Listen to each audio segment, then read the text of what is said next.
یو محترم ورور دا پوښتنه کړې ده په رادیو یا په موبایل کې که چیرې څوک قرآن مجید اوري په هغه کې سجدې تلاوت دی هم واوري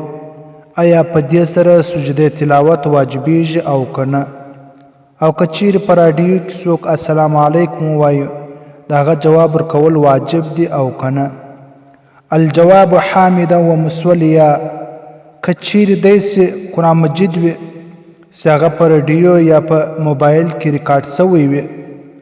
برای راست نه شروع بیا د هغه اورېدل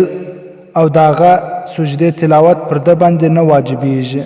د هغه رقم سلام جواب ورکول هم ضروري نه دی لیکن د احتیاط تقاضا دا ده چې څوک سجدې تلاوت واوري بیا سجدې تلاوت وکړه او سلام جواب دې هم ورکړي په حواله سره آلات جدیده کې شرعي احکام صفحه 156 فقط والسلام